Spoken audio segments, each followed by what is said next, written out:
Brought to you by Vigor, co-powered by Sensodyne and Vimal. ಬಾಯಲ್ಲಿ ಹೇಳಿ ಕೇಸರಿ. Associate sponsor Ultratech Cement. H D Revanna Bengaluru ನಿವಾಸದಲ್ಲಿ ಪಂಚನಾಮೆ ಸಾಧ್ಯತೆ. ಬೆಂಗಳೂರಿನ ಬಸವನಗುಡಿ ನಿವಾಸಕ್ಕೆ ಪೊಲೀಸ್ ಭದ್ರತೆ.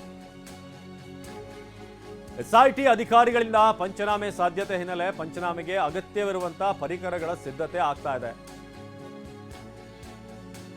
ರೇವಣ್ಣ ಅವರ ಬೆಂಗಳೂರು ನಿವಾಸದಲ್ಲಿ ಪಂಚನಾಮೆ ನಡೆಸೋದಕ್ಕೆ ಈಗ ಯೋಚನೆ ಇದೆ. ಈಗ ಸಾಧ್ಯತೆಗಳಿವೆ ಪಂಚನಾಮೆಯ ಸಾಧ್ಯತೆ.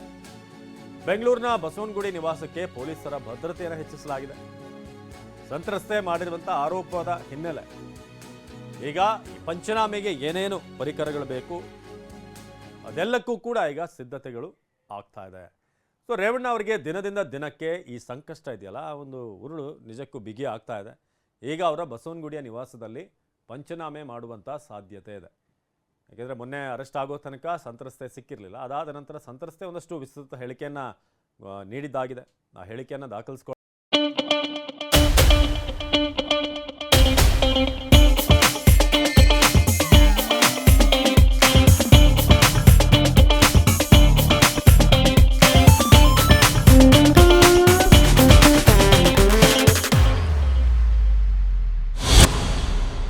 ಆಗಿದೆ. ಸೊ ಇದೀಗ ಬಸವನಗುಡಿಯ ರೇವಣ್ಣ ನಿವಾಸಕ್ಕೂ ಬಂದು ಅಲ್ಲಿ ಪಂಚನಾಮೆ ಮಾಡುವಂಥ ಸಾಧ್ಯತೆ ಇದೆ. ಸೊ ಅಲ್ಲಿಗೆ ಇಲ್ಲೂ ಕೂಡ ಒಂದಷ್ಟು ಘಟನಾವಳಿಗಳು ನಡೆದಿರುವಂಥ ನಿರೀಕ್ಷೆಗಳಿವೆ. ಸೊ ಬೆಂಗಳೂರಿನ ಬಸವನಗುಡಿ ನಿವಾಸಕ್ಕೆ ಪೊಲೀಸರ ಭದ್ರತೆಯನ್ನು ಕೂಡ ಹೆಚ್ಚಿಸಲಾಗಿದೆ. ಸೊ ಎಸ್ಐಟಿ ಅಧಿಕಾರಿಗಳಿಂದ ಪಂಚನಾಮೆಗೆ ಸಿದ್ಧತೆಗಳಾಗ್ತಾ ಇದೆ. ಸೊ ಪೊಲೀಸರ ಸಂಖ್ಯೆಯನ್ನು ಕೂಡ ನೀವು ನೋಡ್ತಾ ಇದ್ದೀರಾ. ಬಸವನಗುಡಿ ನಿವಾಸ ಇದು. ಸೊ ಪಂಚನಾಮೆಗೆ ಅಗತ್ಯ ಇರುವಂಥ ಪರಿಕರಗಳ ಸಿದ್ಧತೆ ಆಗ್ತಾ ಇದೆ. ಪ್ರಜ್ವಲ್ ರೇವಣ್ಣ ವಿರುದ್ಧವಾಗಿ ಈಗ ಮತ್ತೊಂದು ರೇಪ್ ಕೇಸ್ ದಾಖಲಾಗಿದೆ. ಈ ಕಾರಣಕ್ಕಾಗಿನೇ ರೇವಣ್ಣ ಅವರ ಬೆಂಗಳೂರು ನಿವಾಸದಲ್ಲಿ ಮತ್ತೆ ಪಂಚನಾಮೆ ನಡೆಸುವಂತ ಸಾಧ್ಯತೆ ಇದೆ.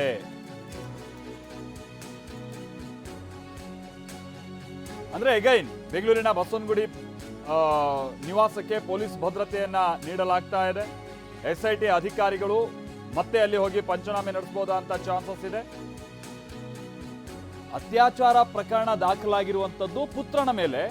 ಬಟ್ ಅಗೈನ್ ತಂದೆ ನಿವಾಸಕ್ಕೆ ಹೋಗಿ ಈಗ ಪಂಚನಾಮೆ ಮಾಡಬೇಕಾದಂತ ಅನಿವಾರ್ಯತೆ ಬಂದಿದೆ. ಅಗತ್ಯ ಇರುವಂತ ಪರಿಕರಗಳನ್ನ ಸಿದ್ಧಪಡಿಸಿಕೊಂಡಿದೆ ಎಸ್ಐಟಿ ಅನ್ನುವಂಥದ್ದು ಗೊತ್ತಾಗ್ತಾ ಇದೆ. ಪ್ರಜ್ವಲ್ ರೇವಣ್ಣ ವಿರುದ್ಧವಾಗಿ ಮತ್ತೆ ಪದೇ ಪದೇ ಅತ್ಯಾಚಾರವನ್ನ ಎಸಗಿದ್ರು ಅನ್ನುವಂತ ಒಂದು ದೂರು ದಾಖಲಾಗಿದೆ ಸಂತ್ರಸ್ತೆಯೋರ್ವರಿಂದ.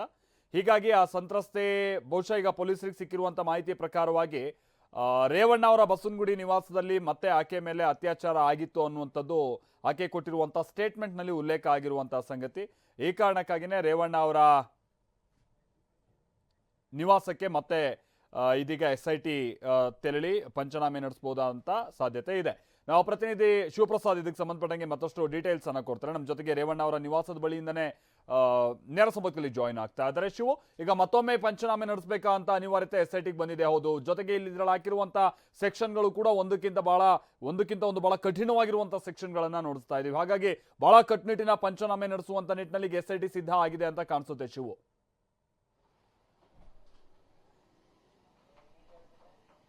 ಅಲ್ತೇಶ್, ಈಗಾಗಲೇ ಎಸ್ಐಟಿ ಅಧಿಕಾರಿಗಳು ಪ್ರಕರಣವನ್ನು ಗಂಭೀರವಾಗಿ ಪರಿಗಣಿಸಿದ್ದಾರೆ. ಎಚ್ ಡಿ ರೇವಣ್ಣರವರ ಮೇಲೆ ದಾಖಲಾಗಿರ್ತಕ್ಕಂಥ ಪ್ರಕರಣಕ್ಕೆ ಸಂಬಂಧಪಟ್ಟಂತೆ ಎಸ್ಐಟಿ ಅಧಿಕಾರಿಗಳು ಮತ್ತೊಮ್ಮೆ ಬಸವನಗುಡಿಯ ಎಚ್ ಡಿ ರೇವಣ್ಣರವರ ನಿವಾಸದಲ್ಲಿ ಪಂಚನಾಮೆ ನಡೆಸುವಂಥ ಸಾಧ್ಯತೆಗಳು ಇರತಕ್ಕಂಥ ಹಿನ್ನೆಲೆಯಲ್ಲಿ ಬಸವನಗುಡಿ ಪೊಲೀಸರು ಈಗಾಗಲೇ ಭದ್ರತಾ ಕ್ರಮಗಳನ್ನು ಕೈಗೊಂಡಿರ್ತಕ್ಕಂಥದ್ದು ನನ್ನ ಹಿಂಭಾಗದಲ್ಲಿ ಈಗಾಗಲೇ ಗಮನಿಸಬಹುದಾಗಿದೆ. ಎಚ್ ಡಿ ರೇವಣ್ಣರವರ ನಿವಾಸದ ಮುಂದೆ ಬ್ಯಾರಿಕೇಡ್ಗಳನ್ನು ಅಳವಡಿಸಿರ್ತಕ್ಕಂಥದ್ದು. ಬಸವನಗುಡಿ ಪೊಲೀಸರು ಈಗಾಗಲೇ ಸ್ಥಳದಲ್ಲಿ ಮೊಕ್ಕಾಮನ್ನು ಹೂಡಿದ್ದಾರೆ. ಯಾವುದೇ ರೀತಿ ಅಹಿತಕರ ಘಟನೆಗಳು ನಡೆದಂತೆ ಮೊಕ್ಕಾಮನ್ನು ಹೂಡಿ ಬ್ಯಾರಿಕೇಡ್ಗಳನ್ನು ಕೂಡ ಅವರ ಮನೆಯ ಮುಂಭಾಗದಲ್ಲಿ ಅಳವಡಿಸಿರ್ತಕ್ಕಂಥದ್ದು. ಬಸವನಗುಡಿಯಲ್ಲಿರ್ತಕ್ಕಂಥ ಎಚ್ ಡಿ ರೇವಣ್ಣರವರ ನಿವಾಸದ ಮುಂಭಾಗದಲ್ಲಿ ಈಗಾಗಲೇ ಬಸವನಗುಡಿ ಪೊಲೀಸರು ಭದ್ರತೆ ಕ್ರಮಗಳನ್ನು ಕೈಗೊಂಡಿರ್ತಕ್ಕಂಥದ್ದು. ಮತ್ತೊಂದೆಡೆಯಲ್ಲಿ ಈಗಾಗಲೇ ಇಡೀ ಪ್ರಕರಣಕ್ಕೆ ಸಂಬಂಧಪಟ್ಟಂತೆ ದೂರುಗಳು ಕೂಡ ದಾಖಲಾಗಿರ್ತಕ್ಕಂಥದ್ದು. ಎಫ್ಐಆರ್ಗಳನ್ನು ಕೂಡ ಈಗಾಗಲೇ ಎಸ್ಐಟಿ ಅಧಿಕಾರಿಗಳು ರಿಜಿಸ್ಟರ್ ಮಾಡ್ತಾ ಹೋಗ್ತಿದ್ದಾರೆ. ಪ್ರಜ್ವಲ್ ರೇವಣ್ಣಗೆ ಮತ್ತೊಂದು ಕಾನೂನು ಕಂಟಕ ಎದುರಾಯ್ತಾ ಅನ್ನೋ ಪ್ರಶ್ನೆ ಎದುರಾಗ್ತಿರ್ತಕ್ಕಂಥದ್ದು. ಈಗಾಗಲೇ 3ನೇ ಎಫ್ಐಆರ್ನಲ್ಲಿ ಒಂದಕ್ಕಿಂತ ಒಂದು ಕಠಿಣ ಸೆಕ್ಷನ್ಗಳ ಅಡಿಯಲ್ಲಿ ಎಫ್ಐಆರ್ ಅನ್ನ ದಾಖಲು ಮಾಡಲಾಗಿರ್ತಕ್ಕಂಥದ್ದು. ಮೇ 8ರಂದು ಪ್ರಜ್ವಲ್ ರೇವಣ್ಣ ವಿರುದ್ಧ ದಾಖಲಾಗಿರ್ತಕ್ಕಂಥ ಎಫ್ಐಆರ್ ಅನ್ನು ಗಮನಿಸೋದಾದ್ರೆ ಮಾಲ್ತೇಶ್ ಮಾತನಾಡ್ತೀನಿ, ನೀವು ಕೊಡ್ತಾ ಇದ್ರಿ ಡೀಟೇಲ್ಸ್ ಕೆಲವೊಂದು. ಪ್ರಜ್ವಲ್ ರೇವಣ್ಣಗೆ ಮತ್ತಷ್ಟು ಈಗ ಕುಣಿಕೆ ಬಿಗಿ ಆಗ್ತಾ ಇದೆ ಅನ್ನುವಂಥ ಸ್ಪಷ್ಟ. ಯಾಕೆ ಅಂತ ಅಂದ್ರೆ ಈಗ ಇನ್ನೊಂದು ಎಫ್ಐಆರ್ ದಾಖಲಾಗಿದೆಯಲ್ಲ ಅತ್ಯಾಚಾರ, ಅದರಲ್ಲಿ ಒಂದಕ್ಕಿಂತ ಒಂದು ಕಠಿಣ ಸೆಕ್ಷನ್ಗಳು ದಾಖಲಾಗಿದೆ. ಮೇ 8ನೇ ತಾರೀಕಿನಂದು ಪ್ರಜ್ವಲ್ ವಿರುದ್ಧ 3ನೇ ಎಫ್ಐಆರ್ ದಾಖಲಾಗಿದೆ. ಅದರಲ್ಲಿ 376 ಸಬ್ಸೆಕ್ಷನ್ 2 ಸಬ್ಸೆಕ್ಷನ್ ಎನ್ ಮಹಿಳೆ ಮೇಲೆ ಪದೇ ಪದೇ ಅತ್ಯಾಚಾರ. ಐಪಿಸಿ 354 ಸಬ್ಸೆಕ್ಷನ್ ಎ ಪ್ರಕಾರವಾಗಿ ಲೈಂಗಿಕ ಅನುಕೂಲಕ್ಕಾಗಿ ಬೇಡಿಕೆ. ಐಪಿಸಿ 354 ಸಬ್ಸೆಕ್ಷನ್ ಬಿ ಪ್ರಕಾರವಾಗಿ ಬಟ್ಟೆ ಹಿಡಿದು ಎಳೆದಾಡಿದ ಆರೋಪ. ಐಪಿಸಿ 354 ಸಬ್ಸೆಕ್ಷನ್ ಸಿ ಪ್ರಕಾರವಾಗಿ ಖಾಸಗಿ ಚಿತ್ರಗಳ ಸೆರೆ ಹಿಡಿದು ಆನಂತರದಲ್ಲಿ ವೀಕ್ಷಣೆ. 376 ಸಬ್ಸೆಕ್ಷನ್ 2 ಸಬ್ಸೆಕ್ಷನ್ ಕೆ ಅಡಿ ಜನಪ್ರತಿನಿಧಿಯ ಸ್ಥಾನದಲ್ಲಿದ್ದು ಅತ್ಯಾಚಾರ ಎಸಗಿರುವಂತದ್ದು. ಎಲ್ಲ ಆದ ನಂತರದಲ್ಲಿ ಸೆಕ್ಷನ್ 506 ಅಡಿ ಬೆದರಿಕೆ ಹಾಕುವಂತ ಕೇಸ್ ಕೂಡ ದಾಖಲಾಗಿದೆ. 3ನೇ ಎಫ್ಐಆರ್ ನಲ್ಲಿ ಕಠಿಣ ಸೆಕ್ಷನ್ ಗಳನ್ನ ಎಸ್ಐಟಿ ಹಾಕಿರುವಂತದ್ದು ಬಹಳ ಇಲ್ಲಿ ಕ್ಲಿಯರ್ ಆಗಿ ಗೊತ್ತಾಗ್ತಾ ಇದೆ. ಶಿವಪ್ರಸಾದ್ ನಮ್ಮ ಜೊತೆಗೆ ಹಾಗೆ ಸಂಪರ್ಕದಲ್ಲಿದ್ದಾರೆ. ಶಿವಪ್ರಸಾದ್, ನೀವು ಹೇಳ್ತಾ ಇದ್ರಿ ಒಂದ್ ಕಡೆ ಪಂಚನಾಮೆಗೆ ಬೇಕಾದಂತ ಸಿದ್ಧತೆಗಳು ಹೇಗೆ ಆಗ್ತಾ ಇದೆ ಅನ್ನುವಂಥದ್ದು, ಮತ್ತೊಂದ್ ಕಡೆ ಹಾಕಿರುವಂತ ಸೆಕ್ಷನ್ ಗಳನ್ನ ನೋಡಿದಂತ ಸಂದರ್ಭದಲ್ಲಿ ಇದು ಎಷ್ಟು ಮಟ್ಟಿಗೆ ಕಠಿಣ ಆಗ್ಬಹುದು ಪ್ರಜ್ವಲ್ ರೇವಣ್ಣ ಅವರಿಗಂತ? ಸಾಮಾನ್ಯವಾಗಿ ಮಾಲ್ತೇಶ್, ಎಫ್ಐಆರ್ ಅನ್ನ ದಾಖಲು ಮಾಡುವಂಥ ಸಂದರ್ಭದಲ್ಲಿ ಅಧಿಕಾರಿಗಳು ಆ ವ್ಯಕ್ತಿ ಅಂದರೆ ದೂರನ್ನು ನೀಡಿರ್ತಕ್ಕಂಥ ಮಹಿಳೆ ನೀಡಿರ್ತಕ್ಕಂಥ ದೂರಿನಲ್ಲಿ ಇರತಕ್ಕಂಥ ಅಂಶಗಳನ್ನು ಆಧರಿಸಿ ಯಾವ ಆರೋಪಗಳನ್ನು ಮಾಡಿರ್ತಾರೆ ಆ ಆರೋಪಗಳ ಅಡಿಯಲ್ಲಿ ಎಫ್ಐಆರ್ ಸೆಕ್ಷನ್ಗಳನ್ನು ದಾಖಲು ಮಾಡ್ತಾ ಹೋಗ್ತಾರೆ. ಪ್ರಮುಖವಾಗಿ ಈ ಒಂದು ಪ್ರಕರಣನ ಗಂಭೀರವಾಗಿ ಪರಿಗಣಿಸೋದಾದ್ರೆ 3ನೇ ಎಫ್ಐಆರ್ ದಾಖಲಾಗಿರ್ತಕ್ಕಂಥದ್ದು ಸಿಐಡಿನಲ್ಲಿ. ಇಲ್ಲಿರ್ತಕ್ಕಂಥ ಪ್ರತಿಯೊಂದು ಎಫ್ಐಆರ್ ಅನ್ನು ಗಮನಿಸೋದಾದ್ರೆ ದುರ್ಬಲ ಮಹಿಳೆಯ ಮೇಲೆ ಅತ್ಯಾಚಾರವನ್ನು ಮಾಡಿರ್ತಕ್ಕಂಥ ಆರೋಪದ ಹಿನ್ನೆಲೆಯಲ್ಲಿ ಆ ಸೆಕ್ಷನ್ಗಳನ್ನು ದಾಖಲು ಮಾಡಿದ್ದಾರೆ. ಪ್ರಮುಖವಾಗಿ ಅಷ್ಟೇ ಅಲ್ಲದೆ ಖಾಸಗಿ ಕೃತ್ಯವನ್ನ ಸೆರೆ ಹಿಡಿದಿರ್ತಕ್ಕಂಥದ್ದು, ಅವನ್ನ ಬಲವಂತವಾಗಿ ಆಕೆ ಒಪ್ಪಿಗೆ ಇಲ್ಲದೆ ಇರತಕ್ಕಂಥ ಹಿನ್ನೆಲೆಯಲ್ಲಿ ಸೆರೆ ಹಿಡಿದಿರ್ತಕ್ಕಂಥದ್ದು, ವೀಕ್ಷಣೆಯನ್ನು ಮಾಡತಕ್ಕಂಥದ್ದು ಮತ್ತು ಅದನ್ನು ಪ್ರಸಾರ ಮಾಡಿರ್ತಕ್ಕಂಥಕ್ಕೆ ಸಂಬಂಧಪಟ್ಟಂತೆ ಎಫ್ಐಆರ್ ಅನ್ನು ಕೂಡ ದಾಖಲು ಮಾಡಿರ್ತಕ್ಕಂಥದ್ದು. ಈ ಒಂದು ಸೆಕ್ಷನ್ಗಳನ್ನು ಗಮನಿಸ್ತಾ ಹೋದ್ರೆ ಕಾನೂನಿನ ಅಸ್ತ್ರ ಮತ್ತಷ್ಟು ಬಿಗಿಗೊಳ್ತಿರ್ತಕ್ಕಂಥದ್ದು. ಪ್ರಜ್ವಲ್ ರೇವಣ್ಣಗೆ ಸಂಕಷ್ಟ ಮತ್ತಷ್ಟು ಹೆಚ್ಚಾಗ್ತಿರ್ತಕ್ಕಂಥ ಹಿನ್ನೆಲೆಯಲ್ಲಿ ಈ ಒಂದು ಎಫ್ಐಆರ್ ಗಳನ್ನು ಗಮನಿಸಬಹುದಾಗಿದೆ. ಒಟ್ಟಾರೆಯಾಗಿ ಮೇಲಿನ ಮೇಲೆ ಎಫ್ಐಆರ್ ಗಳನ್ನು ದಾಖಲು ಮಾಡತಕ್ಕಂಥ ಕೆಲಸವನ್ನು ಎಸ್ಐಟಿ ಅಧಿಕಾರಿಗಳು ಮಾಡ್ತಿದ್ದಾರೆ. ದೂರುಗಳು ಕೂಡ ದಾಖಲಾಗ್ತಿದೆ. ಮತ್ತೊಂದೆಡೆಯಲ್ಲಿ ಎಚ್.ಡಿ. ರೇವಣ್ಣರವರ ಪ್ರಕರಣಕ್ಕೆ ಸಂಬಂಧಪಟ್ಟಂತೆ ಬಸವನಗುಡಿಯ ಅವರ ಮನೆಯ ಮುಂಭಾಗದಲ್ಲಿ ಈಗಾಗಲೇ ಬ್ಯಾರಿಕೇಡ್ಗಳನ್ನು ಅಳವಡಿಸಿರ್ತಕ್ಕಂಥದ್ದು ಬಸವನಗುಡಿ ಪೊಲೀಸರು. ಈಗಾಗಲೇ ಮತ್ತೊಮ್ಮೆ ಪಂಚನಾಮೆ ಮಾಡುವಂಥ ಸಾಧ್ಯತೆಗಳು ಇರತಕ್ಕಂಥ ಹಿನ್ನೆಲೆಯಲ್ಲಿ ಎಸ್ಐಟಿ ಪೊಲೀಸರು ಬರುವಂತಹ ಸಾಧ್ಯತೆಗಳಿದೆ. ಈ ಹಿನ್ನೆಲೆಯಲ್ಲಿ ಯಾವುದೇ ರೀತಿಯ ಅಹಿತಕರ ಘಟನೆಗಳು ನಡೆಯಬಾರದು ಅಂತೇಳಿ ಈಗಾಗಲೇ ಬಸವನಗುಡಿ ಪೊಲೀಸರು ಕೂಡ ಭದ್ರತೆಯನ್ನು ವಹಿಸಿರ್ತಕ್ಕಂಥದ್ದು. Maltesh, thank you Shivaprasad.